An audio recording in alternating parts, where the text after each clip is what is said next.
Hello everyone, welcome back. I wanted to do a follow-up video on my Ruger MPR. I've done numerous videos on this in the past.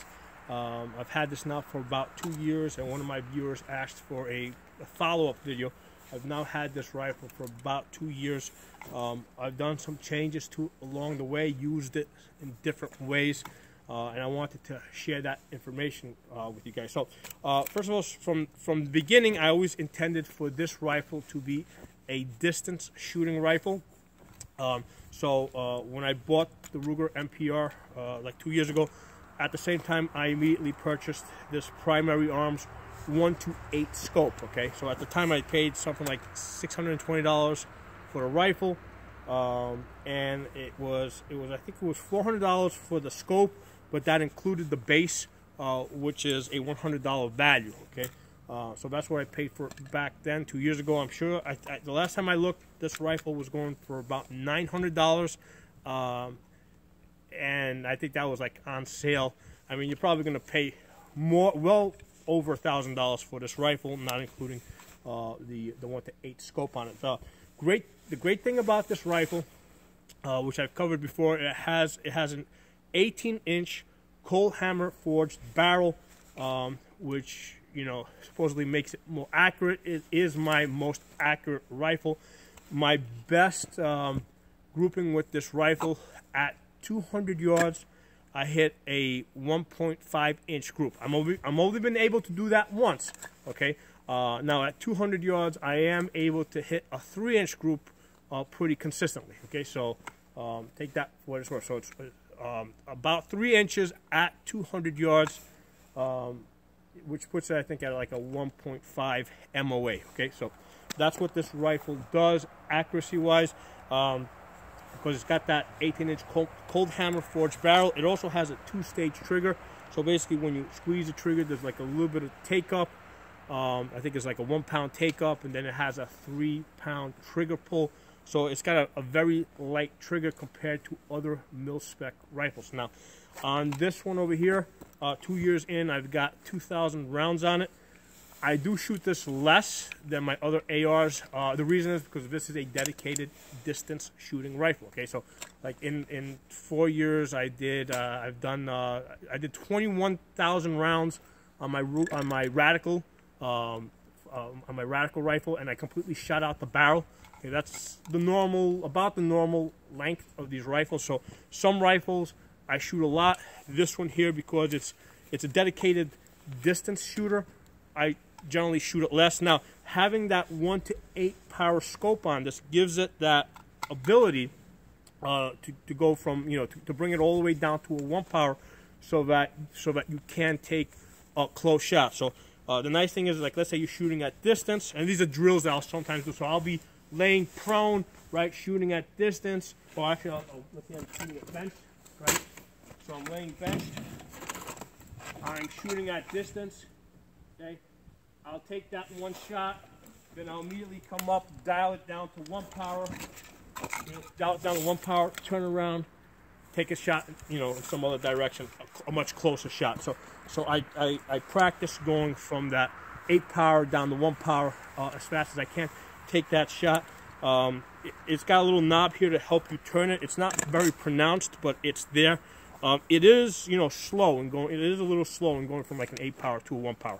So it's not. I've seen other ones that have a much larger throw lever. They will move it faster.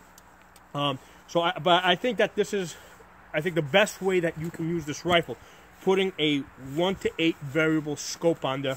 I've tried red dots on it. Red dots work great, but I don't think it, you know, it maximizes the potential of this rifle to shoot out to further distances. I've shot this out to 500 yards, and I was shooting a man-sized target consistently. Okay.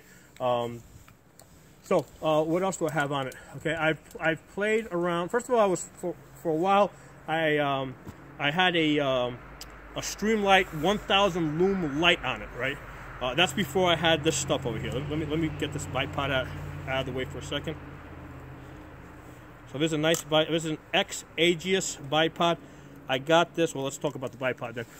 This is the Aegis Bipod. I got this from Amazon. It's a $40 bipod. It doesn't have. It's not spring loaded. I did experiment with the spring-loaded bipods for a while. I did not like the way the spring-loaded bipods were just kind of like snapping up and snapping down. I like the simplicity of this bipod. Okay, it's not a heavy-duty bipod.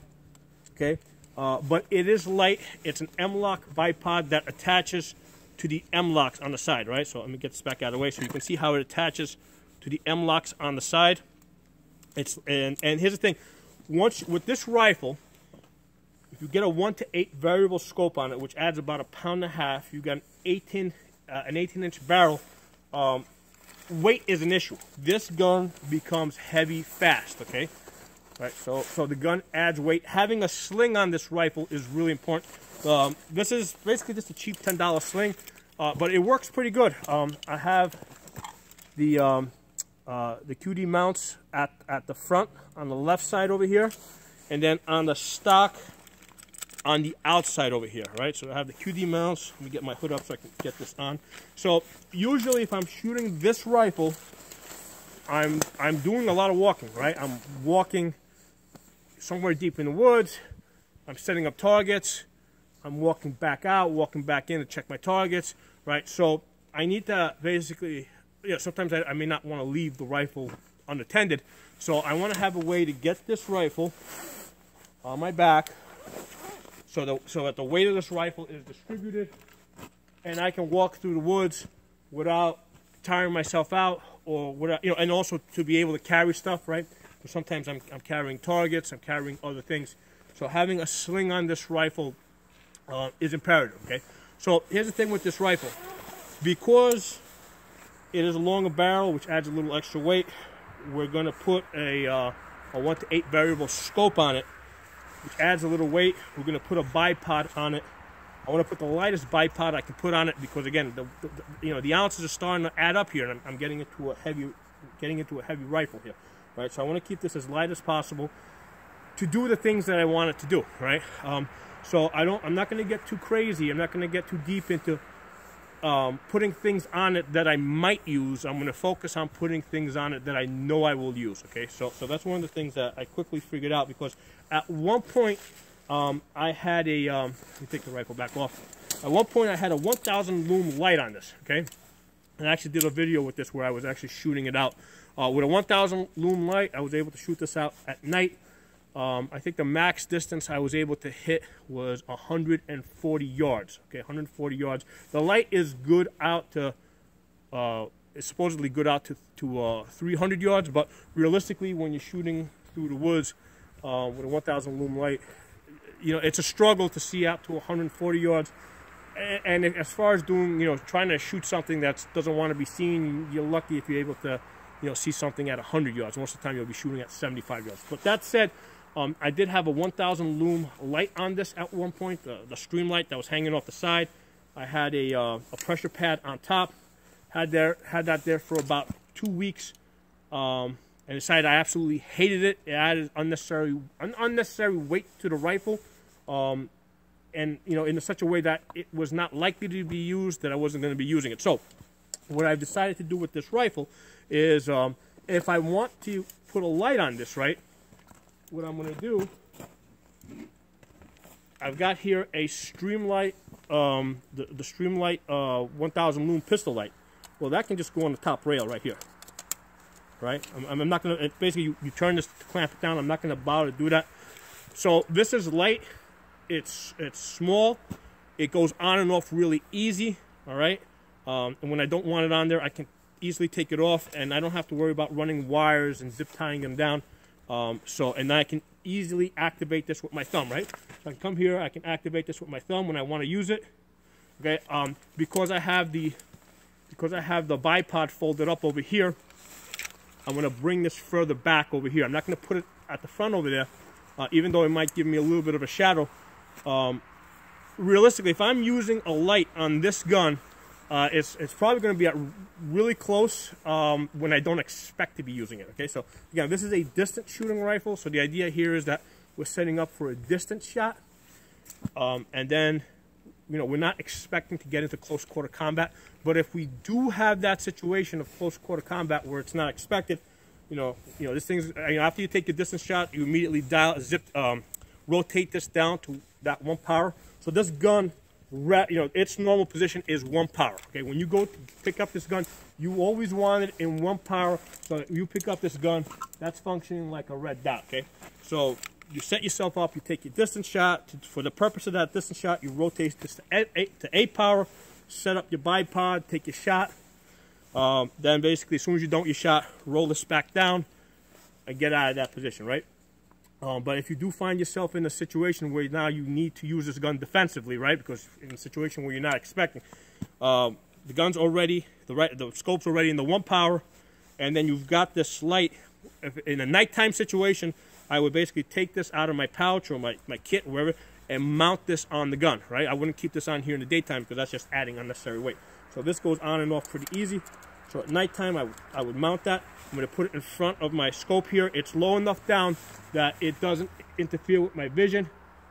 It kind of looks like the front sight post of an AR-15, right? So if you got an AR with a fixed front sight post, you know, that's kind of like what the top of this looks like.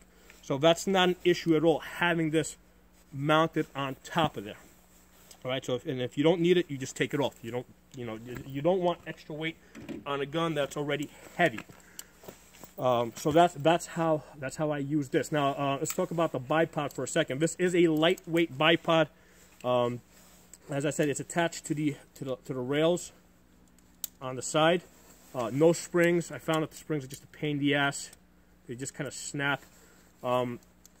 If I'm shooting this, usually if I'm shooting this in the woods, this usually will stick in the ground a little bit. If I'm shooting this on the table, what I find is on the table, the gun basically does tend to slide forward, okay? So this doesn't have enough friction on the table, right, to give you the most accurate shot that you're going to get. So usually if I'm shooting this on the table, or even if I need to get a super accurate shot, so even in the woods, if I'm looking to get a super accurate shot, I will actually fold the bipod up and I will bag it, okay? If you can bag the rifle front and back, okay, that is always going to give you a more accurate shot than trying to shoot off of this bipod, because for one thing, it's only, you only have support in the front. You're only using your hand in the back to steady it. So if you can get a bag under the back, that's going to make the gun a lot more stable. So that's how I use the bipod. I'll use the bipod usually if I'm on the ground, where these legs kind of stick into the ground just a little bit. But if I really want an accurate shot, I'm just going to fold these legs up and bag it. Okay, but they are convenient to have there, because sometimes you just want to shoot the gun and you don't have a bag with you. So shooting this with the bipod is definitely more accurate than not having a bipod on it. Okay, so it's light enough so that it's not going to add too much weight to the gun. And here's the thing: normally when you're shooting with a bipod, if you have a heavy-duty bipod, right, like the typical sniper bipod, that they'll use, what they will do is they will load up on the bipod. So they'll have a bipod that will actually stick into the ground. There might actually be sharp points there, and they will push forward into the bipod, so that there's actually tension there. Okay, that's not what you can do with this. This isn't designed for that. If you put a lot of pressure on this, this is probably going to break. Okay, so it's not designed for that. But the other thing to consider is this bipod is attached to by M-locks over here, and this is pretty thin, light aluminum. If you put a heavy-duty bipod and attach it to these M-locks, and you basically fall into the ground on your face, right, and load, there's a good chance that you're going to bend the M-locks, right? You're going to bend the bipod out, because the M-locks are because the M-lock it's not a super strong system. Okay, so if you need a bipod that is stronger than this Aegis here that I have, that's $40. You probably aren't going to be using, or you're not going to want to be using this light M-lock rail here. Okay, not that it won't work, but again, if you picture a situation where you have a bipod and you need to get to the ground fast, what are you going to do? You're going to fall to the ground. If you fall to the ground and these legs are down, they're going to break. And unless you got really expensive legs on this, really strong legs, they're gonna bend, they're gonna break, and if they're that strong that they're not gonna bend or break, then the next most likely thing to break is gonna be your rail. Okay, so just a real, a realistic type of situation, and that's the reason why I decided to just go with the $40 one over here. And my thoughts are, if these do break, it's only $40. Okay, here's my solution to that, right? Here you go. Here's another set right here. They're only $40. You can have a whole collection of this. You can get like 5 or 6 of these, you know. So it makes sense for me, the way I use this gun, the way I'm likely to use this gun, to use the lighter bipods, and if it breaks, no big deal. I got another one just standing by, ready to, you know, to put it on it as soon as I get back to, you know, my base. Okay. The other thing I wanted to mention that I think is going to be useful. I realize I keep opening and closing this thing, but hey, it's showing you guys how easy this thing deploys. Okay, so the other thing I wanted to show you guys that I have found very useful. So most of the time when I'm doing distance shooting, I'm using the 20-round magazines instead of the 30-round magazines. Okay, although, you know, like 30 rounds, yeah, everybody thinks that's ultra cool, the way to go. The 20 rounds are very convenient because when you put it in, it doesn't hit the ground. Okay? And when you get that in, that doesn't hit the ground. Now you might say, what's the big deal if it hits the ground, right? So if I take this out, okay, so you can see how that's hitting the ground. All right, and you might say, well, what's the big deal? That's not going to hurt the magazine. That's not a big deal. And yeah, it's probably not going to hurt the gun, the magazine, or anything, you know. It's not. But the thing is that if I'm shooting, there might be something else here. There might be a rock or something in this position. There might be something here that lifts this up. So when I'm in the woods and I don't know exactly what type of ground I'm going to be shooting off, and if it's going to be, how uneven it is going to be, I want to have the shorter magazine, the shorter 20-round magazine, which gives me a little bit more clearance. And, you know, I have to do less work trying to figure out, you know, where I'm going to shoot this gun from. Usually with a 20-round magazine, you know, wherever I drop, I can more or less almost always shoot the gun. Also, something else I wanted to mention, I almost forgot. This gun came with the, when I first got this gun, what I found is that it did not shoot steel case ammunition very well. Okay, now it's not all Ruger. Like I've seen other Ruger MPRs that do shoot steel case ammunition. I've seen other Ruger MPRs that will shoot it, but then they won't lock back on the last round. So on this particular rifle, it would not shoot the steel case ammunition.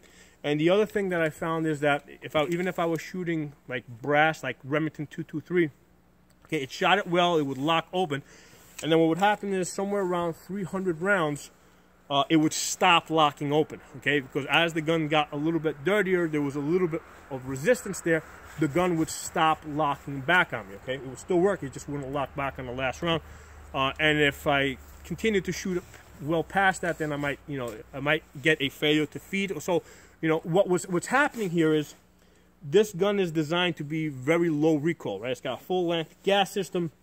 When you shoot, first of all, I took the muzzle brake off of this thing that it comes with because that's just like stupid loud. Did not like it, got rid of it, just put a regular bird cage on it. So that may have affected the pressure in the system. I don't know the answer to that. It may have affected the pressure in the system. So I got rid of that. I just put a regular flash hider on that. So this gun, in order for it to be so light recoiling, that, you know, basically there's less pressure in the system. So as the gun gets dirtier and there's more resistance, it's less likely that, you know, as it gets dirtier, it's going to start becoming more likely that the bolt is not going to lock back on the last round. And then eventually, as the gun gets dirtier and dirtier, and your bolt is just cycling back and forth, right? Oh, there's a mag in there, right? As the gun gets a little bit dirtier, right, and dirt starts building up, again, this bolt is not going to come all the way back just because there's just so little pressure in the system to keep low recoil, that eventually it won't come far back enough to fully eject the case or feed the next round. So my solution to that was to change the buffer weight and the buffer spring. I'm pretty sure that this comes with a slightly heavier buffer weight by 1 ounce maybe. I think maybe it's a 4 ounce instead of a 3 ounce. So what I did is I replaced the buffer spring and the buffer weight with just a standard buffer spring, 3 ounce buffer weight. Now this gun, you know, is really designed to shoot like military rounds, right? Like green tips and XM 193s. So when you start shooting like the Remington 223s, you know, the gun works fine, but again, as it gets dirtier, less gas, and because there's less gas in the system, it's more likely to jam. So most of the time, I'm not shooting green tips. I'm not shooting XM 193s. Most of the time, I'm shooting like Remington 223 or some other cheap 223 brand. So for my purposes, I needed something that was going to cycle reliably with less pressure. So that's why I changed. I changed the spring, the buffer spring, and the buffer weight to a just standard, you know, just a standard, you know, standard buffer weight buffer spring. Okay, and that's been working really good. When I had the original spring in there and buffer weight, I would have to clean the gun by 300 rounds. I'd have to clean it. You know, now I can go 500 rounds, you know, and the gun's still working fine. Okay, so so that was that worked out pretty good for me. Okay, that might not be something that you're interested in doing, but that's what I did, and it worked out good. Other thing I did is because I have the 1:8 scope here, the standard charging handle was a little hard to get to, and plus in the wintertime sometimes I have these big gloves on, so I put the ambidextrous charging handle here. I forget what brand this is. I just got it from Optics Planet here. I'll give you a close-up. You can see, take a closer look at it. Okay, so on this gun over here with the variable 1:8 scope, that is a big convenience to have, you know. Okay, all my other ARs, I just have standard mil-spec charging handles on them, okay? Because this does stick out more. I'm like, why do I need something that sticks out more? If, you know, smaller is better. If you can get away with smaller, lighter, I always prefer to get away with smaller, lighter. However, on this gun, because of the scope on top of here, yeah, I definitely want that, you know, that bigger charging handle that I can grip on either side, especially with gloves. This works out pretty good. Okay, so that's it. That's my feedback for you. 2 years later, 2,000 rounds later, that's how this gun's working out for me. I'm very happy with it. Love it. It's like probably my #1 AR-15. So if you guys have any comments, questions, put in the comment section. If you're not a member, subscribe. I'll talk to you guys soon.